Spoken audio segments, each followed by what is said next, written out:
사랑과 크신 축복이 함께하여 주시기를 주님의 이름으로 간절히 축원드립니다. 오늘 말씀의 제목은 믿음의 역사를 일으키려면이라는 그런 제목으로 우리가 함께 은혜를 나누고자 합니다. 우리가 이 세상을 살면서 이 세상에 있는 이 지식을 완전히 신뢰하고 또 그것만을 믿고 그것만을 생각하는 사람들이 대부분이라는 거예요. 그만큼 우리가 사는 세상은 사람의 생각이나 또 지식을 우선으로 여기고 그것을 전적으로 신뢰하려고만 하는 것이 사실입니다. 그런데 우리는 이런 세상의 지식에 대한 맹신을 가지고 나가지만은 사실 우리가 그렇게 믿고 있는 지식이 때로는 잘못된 오류가 되는 지식들도 많은 것을 우리가 볼 수가 있습니다. 그래서 사람은 이 객관적으로 모든 것들을 본다라고 그렇게 말을 하지만은 사실 사람이 객관적일 수가 없는 것이 사람은 누구나 감정을 가지고 있고 또 그 감정으로 판단을 하기 때문에 그런 판단이 때로는 감정에 휩싸여서 이렇게 판단하다 보면은 잘못된 판단을 내리기도 한다는 것. 그래서 술이 왜 안 좋습니까? 술을 많이 먹으면은 판단이 느려진다는 것. 특히나 음주운전을 하면은 큰일이 날 수도 있는 거예요. 이게 사람이 술을 먹고 운전하면은 그 판단을 제대로 못하기 때문에 사고를 내요. 근데 본인만 사고가 나는 것이 아니라 다른 사람에게도 이렇게 뭔가 해를 끼친다는 거예요. 그래서 요즘에 또 얼마나 술 때문에 사건 사고가 끊이지 않는지 모릅니다. 이만큼 판단을 잘못하는 것이 심각한 문제를 우리가 불러일으킬 수 있습니다. 우리는 우리의 인생을 살면서 우리가 아는 판단이나 지식이 무조건 옳다라고 여기지만 사실 인간의 지식의 한계가 분명하고 또 인간의 능력의 한계가 분명하기 때문에 우리는 그런 판단을 잘못할 때가 많다라는 거예요. 우리가 사실 사람이 판단을 잘하면은 그 판단을 잘해가지고 어떤 일을 성공할 수도 있지만은 어떤 판단을 잘못해서 그 판단으로 해서 실패하는 인생을 살 때도 있는 것입니다. 이런 지식이나 판단의 근원은 결국에는 인간의 생각에서 옵니다. 인간의 생각을 잘못하면은 그 잘못된 생각으로 잘못된 판단을 내리는 거죠. 인간이 생각하는 그 생각이 잘못되었다라고 생각하지 못할 때에 문제가 일어납니다. 그래서 범죄자들이 보면은 자신의 생각으로 자신의 범죄를 정당화시키고 그럴 수도 있다라고 합리화시킨다는 거예요. 범죄를 한 번 저지르고 실수로 범죄를 저지른 사람들은 그 실수했다라고 생각하지만은 두 번, 세 번, 네 번, 다섯 번 계속 전과가 막 늘어나는 사람들이 있잖아요. 그런 사람들은 자신의 범죄를 정당화시키기 때문에 그 범죄에 대해서 그럴 수도 있다라고 합리화시키는 그 생각 속에 그것을 하지 말아야 한다는 그런 죄의식이 없으면 그것을 해도 된다라고 정당화시키는 거예요.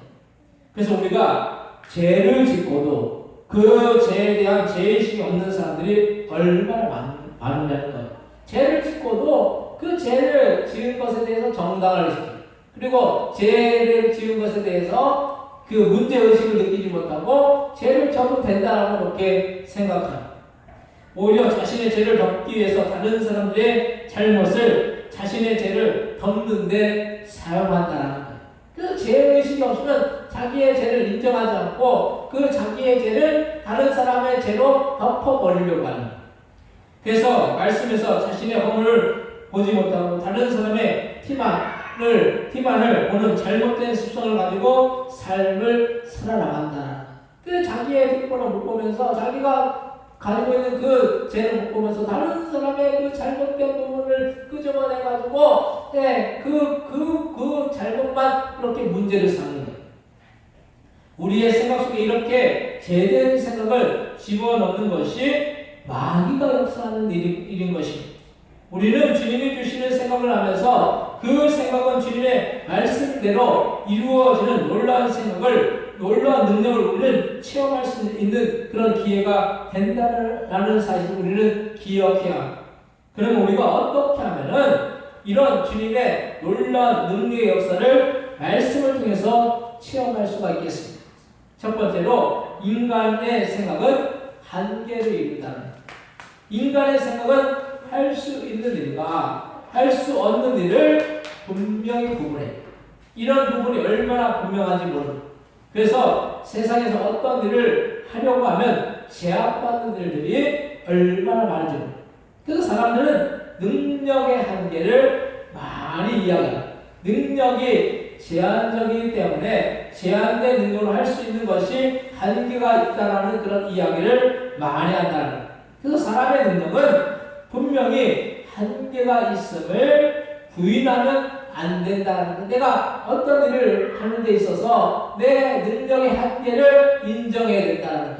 그렇지 못하면 그 능력의 한계를 지나쳐서 뭔가 일을 하려고 하면은 뭔가 탈이 생기는 거죠. 인간이 모든 것을 다 할 수 있을 것처럼 말하지만 그럴듯하게 사람들 그렇게 속이지만은 사실 인간이 가진 한계는 분명하다라는, 우리가 할 수 있는 그 인간의 한계는 분명한 거예요. 지난 3년 동안 우리나라가 또 전 세계가 코로나만 해도 이 코로나 하나 때문에 우리가 제한받는 일들이 얼마나 많았는지 몰라요. 전자현미경으로 봐야지 보이는 고작 아주 작은 바이러스를 인해서 인간의 한계가 주어지는 것을 볼 수가 있었어요. 근데 이 작은 바이러스를 백신을 조금만 주입해도 바이러스를 대항하죠. 그리고 이것도 백신의 효과가 대단하다고 생각하지만은 사실 백신 자체도 한계가 있는 것이, 코로나가 아닌 다른 것이 오면은 이 백신도 무용지물이 된다는 거예요. 인간의 생각과 눈으로 볼 때 우리는 얼마나 많은 한계 속에서 우리의 인생을 살아나가는지 모릅니다. 때로는 우리 앞에 놓여있는 문제 앞에서, 문제 속에서 어떻게 보면 별 문제가 아닌 것이 큰 문제가 되어서 우리의 앞에 장벽처럼 이어질 때가 있는 것을 볼 수가 있어요. 우리가 삶을 살면서 경제적인 문제, 또 여러 가지 자녀의 문제, 여러 가지 우리 앞에 놓여있는 그런 문제들이 처음에는 작은 문제였어요. 근데 그 작은 문제가 점점 더 커져서 큰 문제가 될 때가 있어요. 그럴 때 장벽과 같은 거예요. 그럼 우리는 이 문제를 어떻게 해결해야 할까? 머리를 싸매면서 고민하고 문제를 해결할 수 있는 길을 찾아다니게 되는 거예요.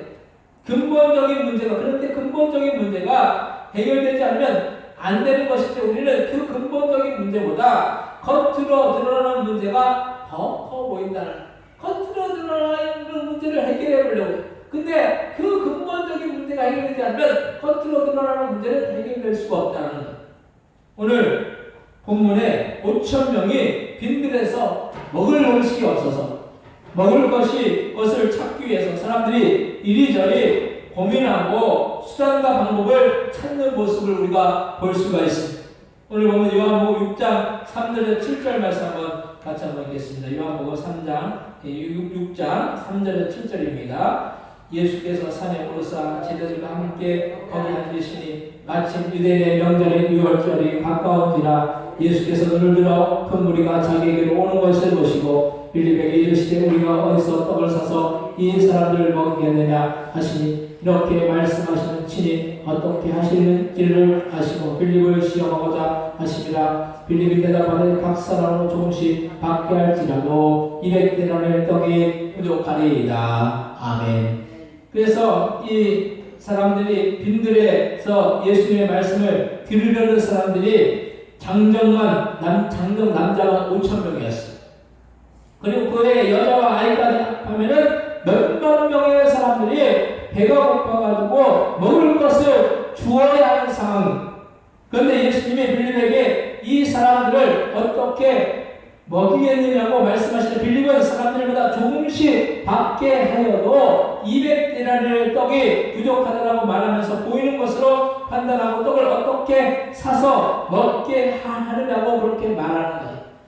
우리가 생각하기에도 참 이 많은 사람을 어떻게 먹게 되냐라고 그렇게 생각하지 않았겠습니까? 돈을 줘서 떡을 사 먹어도 200데나리의 떡이 부족하다라고 그렇게 생각하지 않았겠느냐는 거예요. 우리도 현실적으로 빌립과 같이 그렇게 생각했을 것입니다. 인간의 생각이나 지혜는 이렇게 분명한 한계를 갖는 것입니다. 아무리 모든 것을 할 수 있을 것 같지만 인간의 한계는 인간의 생각 이상을 할 수가 없다는 인간의 생각의 한계를 뛰어넘을 수가 없는 거예요. 그래서 우리는 두 번째로 믿음으로 순종해야 된다는 거예요.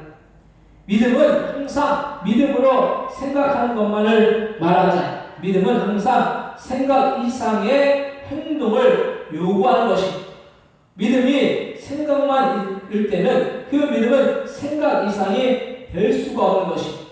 근데 우리는 말씀을 듣고 믿고 그 말씀에 순종하는 일은 믿음이 실제가 되는 것이기 때문에 아주 중요한 일입니다. 많은 사람들이 신앙생활을 한다고 하고 많은 사람들이 기독교인이라고 말을 하지만 정작 그 삶 가운데서 살아계신 주님을 만나고 살아계신 주님을 직접 체험하는 사람들을 찾으라고 하면 그렇게 많지 않다는 건 실제적으로 주님을 만나고 주님을 체험하고 주님과 함께 그 삶을 살아가는 사람들을 찾으라고 하면 그렇게 많지 않다는 거예요.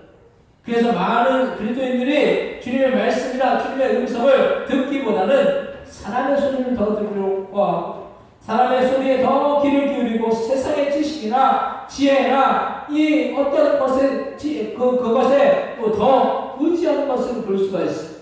우리가 주님을 더 믿고 의지하는 것보다 세상에 있는 지식이나 지혜나 또 우리에게 들려지는 그 소리에 우리가 더 귀를 기울이는 것을 우리는 볼 수가 있습니다. 우리는 주님을 단순히 믿는 것에 그치면 안 됩니다. 우리가 단순히 주님을 믿는다라고 그렇게 고백하자마자 그 고백에 그치면 안 되는 거예요. 신앙이 어릴수록 신앙의 수준이 낮을수록 믿음을 실제화시키지 못하고 그냥 관념으로 생각 속에 이 믿음을 가둬둔다는 거예요. 생각은 믿음이 있는 것 같아요. 우리가 생각 속에는 관념 속에는 믿음이 있는 것 같아요. 근데 실제 삶의 현장에서 믿음이 있느라고 그렇게 보면은 믿음이 없을 때가 너무 많은 거예요. 실제적으로 우리가 삶 가운데서 믿음을 행하지 못하고 믿음으로 순종하지 못하고 믿음과 동떨어진 그런 삶을 우리가 살아갈 때가 얼마나 많습니까? 그래서 우리는 주님을 단순히 믿는 것에 그치면 안 되고 우리는 그 믿음이 실제적으로 삶의 현장에서 이루어져야 되는 것입니다. 그래서 신앙이 장성한 사람들은 주님을 직접 만나기를 원하고 살아계신 주님을 실제로 체험하기를 원하는 거예요. 믿음이 장성한 사람들은 실제적으로 주님을 만나고 체험하는 일들이 나타난다는 거예요. 그래서 신앙이 성숙하고 신앙의 수준이 높았던 사도 바울만 해도 얼마나 그 가운데서 주님을 날마다 체험함으로 인해서 주님의 뜻대로 살려고 했고 때로는 온갖 핍박과 고통을 다 당하면서까지 그 신앙을 지키고 나갔는지 몰라요. 이 사도 바울이 왜 그 핍박과 고통과 여러 가지 고난과 어려움 속에서 그 믿음을 잃지 않았습니까? 그 주님의 뜻대로 살려고 왜 했습니까? 그것은 주님을 체험했기 때문에 주님을 만났기 때문인데 주님을 만났기 때문에 그 주님이 그 어떤 상황 속에서도 주님이 함께하여 주신다는 그 믿음이 있었기 때문에 그 어떤 상황 가운데서 믿음을 지키고 나갔다는 거예요.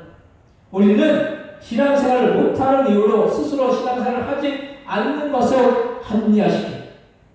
그런데 우리가 정말 말씀으로 신앙생활하지 않아서 지옥에 들어간다라고 하는데 신앙생활을 하지 않는 것을 합리화시킬 수가 있게 되는 거예요. 신앙생활을 하지 않으면 결국 어떻게 됩니까? 지옥 들어가는 거죠.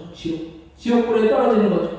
우리가 돈을 벌고 명예를 얻고 권세를 얻는 것을 어떤 이유 때문에 하지 못할 이유를 찾아서 돈을 벌려고 하지 않고 명예나 권세를 얻으려고 하지 않을 수가 있느냐는 거예요. 우리가 돈을 버는 일에는 우리가 눈을 시뻘겋게 뜨고 돈을 벌려고 그리고 명예나 권세가 주어진 데는 어떻게든지 그 명예나 권세를 얻기 위해서 어떤 이유를 불문하고 그 명예나 권세를 얻기 위해서 힘쓴다라는 것.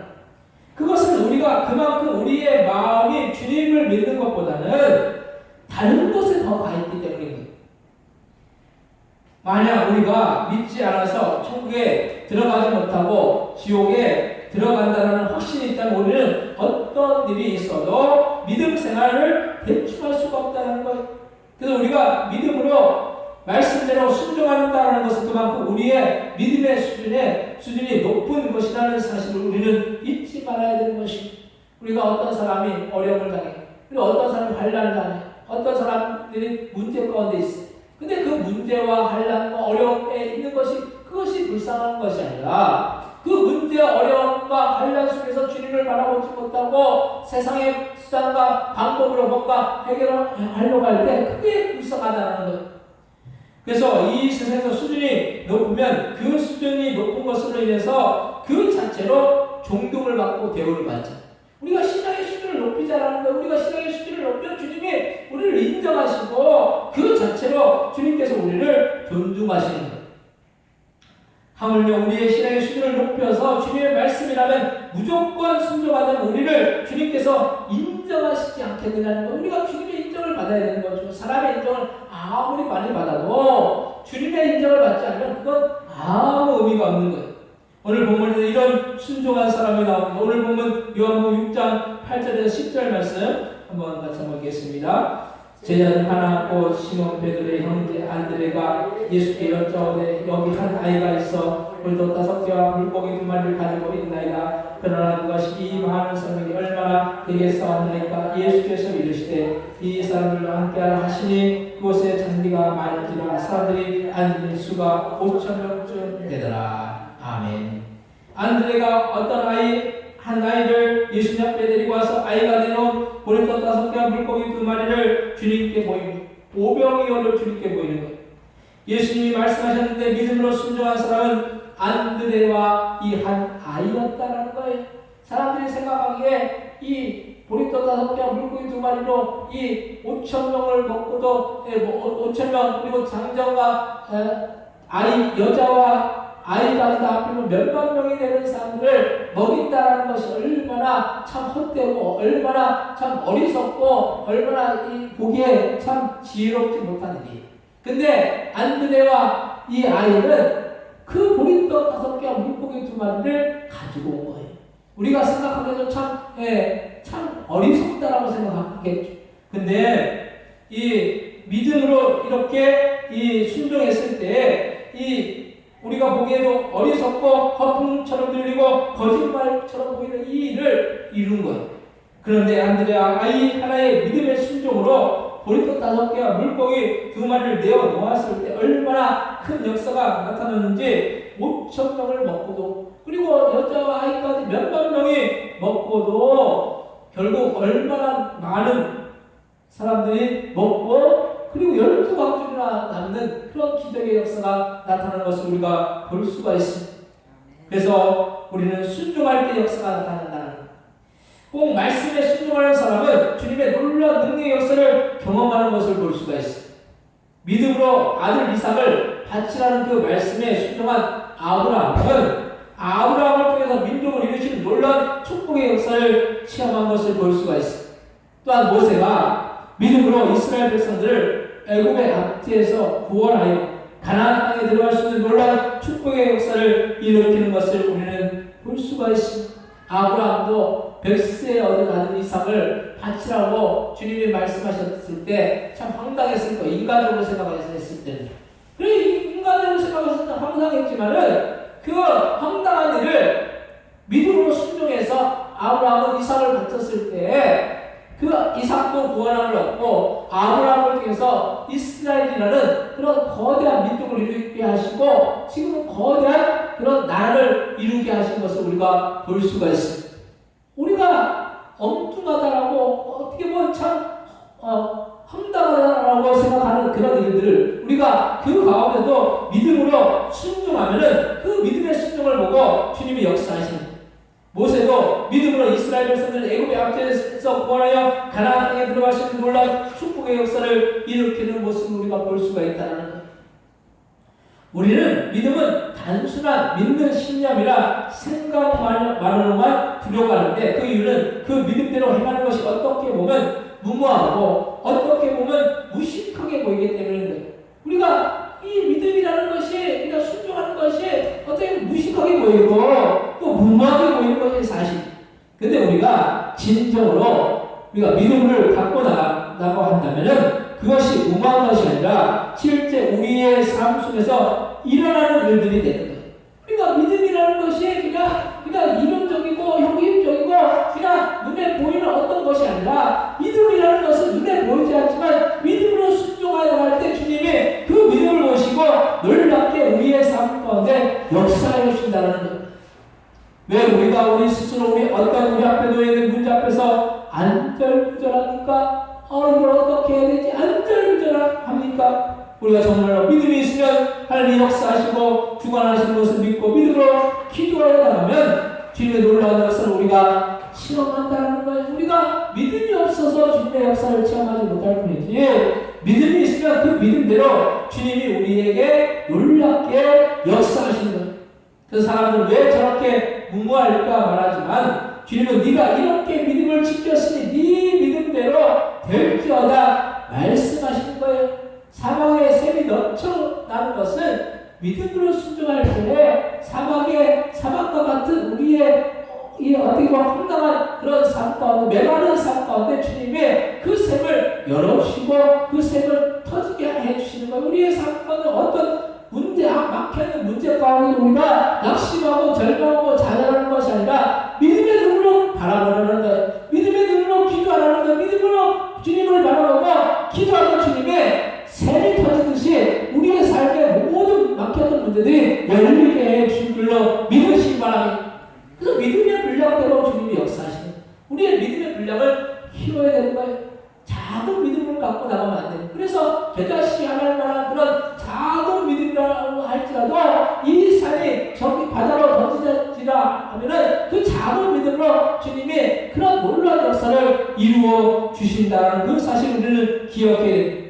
그래서 믿는 사람과 믿지 않는 사람의 승부는 믿지 않는 사람이 이기고 승리할 것 같지만 결국에는 믿는 사람이 이기도록 승리하도록 그렇게 해 주시는 거예요. 우리가 믿음으로 나아갈 때 믿음의 역사가 이만큼 큰데 우리는 자꾸 세상의 지식이나 이론을 기대고 주님을 기대려고 하잖아. 그 큰 증거가 문제가 있는데도 세상의 수단과 방법으로만 해결하려고 하지 기도하려고 하지 않는다는 거예요. 많은 사람들이 기도를 그냥 헛된 일이라고 생각해. 기도는 시간 낭비라고 생각해. 근데 기도의 역사를 경험한 사람들은 기도해야지 주님이 역사하신다는 주님이 그만큼 생산적으로 역사하신다는 그 믿음을 갖고 기도하는 거예요. 우리가 세상 사람들이 보기에는 기도는 생산적이지 못하다고 생각해. 아무 의미가 없다고 생각해. 근데 믿음의 눈으로 말하면 기도만큼 주님이 역사하여 주신 그 일들이 그 기도만큼 어디에 있느냐는 거예요. 기도할 때 주님이 역사하여 주시는 거예요. 세상의 수단과 방법은 뭔가 효과가 나타나서 잘 될 것 같고 기도하는 것은 당장의 효과가 금방 나타나지 안 될 것 같잖아요. 근데 기도하는 인생은 성공을 이루지만 기도하지 않는 인생은 실패한다는 거예요. 기도로 키운 자녀는 실패할 것 같지만 결국에는 성공하는 거예요. 우리가 많은 경우 우리가 기도하지 않아가지고 그 기도로 인해서 기도하지 않아가지고 실패하는 일들이 얼마나 많습니다. 우리가 기도하지 않고 그냥 우리의 노력만으로 모든 일이 이루어질 거지만 기도하지 않으면 그 어떤 노력으로도 이루지 못할 일들이 너무 많은 거예요. 기도로 키운 자녀는 실패할 것 같지만 결국 성공하는 것인데 우리는 이 간단하고도 간단한 사실을 알면서도 믿음의 순종이 헛소리 같고 허황되다라고 그렇게 말해요. 그런데 주님은 믿음으로 말씀으로 순종하고 기도하는 자에게는 놀라운 축복을 베풀어 주심을 우리는 항상 잊지 말아야 된다는 거예요. 그러니까 믿음으로 기도함으로 순종했을 때 주님의 놀라운 역사를 이루어 주시는 거예요. 오늘 보면 요한복음 6장 11절에 13절 말씀 같이 한번 보겠습니다. 요한복음 6장 11절 13절입니다. 예수께서 떡을 가져 축사하신 후에 앉아있는 자들에게 나눠주시고 물고기도 그렇게 그들의 원대로 주시니라. 그들이 배부른 후에 예수께서 제자들에게 이르시되 남은 조각을 거두고 버리는 것이 없게 하라 하시므로 이에 거두니 물도 5개로 먹고 남은 조각이 12바구니에 찼더라. 아멘. 믿음의 순종이 물도 5개로 보리 5개와 물고기 2마리로 장정 5,000명 여자와 아이까지 수만 명을 먹고도 12바구니에 가득 차고 남는 놀라운 축복의 역사가 나타납니다. 우리의 삶 속에서 이렇게 믿음으로 순종해서 놀라운 그런 축복의 역사를 체험하고 경험해야 할 줄 믿습니다. 차고 넘치는 그런 주님의 놀라운 축복의 역사를 우리가 경험해야 되는 거예요. 믿음으로 순종하는 자는 이런 축복의 역사를 경험하고 체험할 줄 믿습니다. 근데 이 축복의 역사는 다 경험하는 것이 아니에요. 믿음으로 말씀에 순종하는 자만이 경험하고 체험할 수 있다는 사실을 우리는 반드시 기억하시고 믿음으로 순종하는 여러분들 다 되시기를 주님의 이름으로 간절히 축원드립니다. 사랑하는 성도 여러분, 세상의 복잡한 지식이나 이론을 쫓지 마시고 천지와 우주와 만물을 창조하신 주님을 날마다 신뢰하여서 그 주님의 말씀을 순종할 때 우리도 그런 놀라운 축복의 역사를 다 체험할 수 있는 여러분들 다 되시기를 주님의 이름으로 간절히 축원드립니다. 시간을 통성으로 기다릴 때 우리가 믿음으로 말씀을 믿고 우리가 기도하고 순종하여서 주님의 놀라운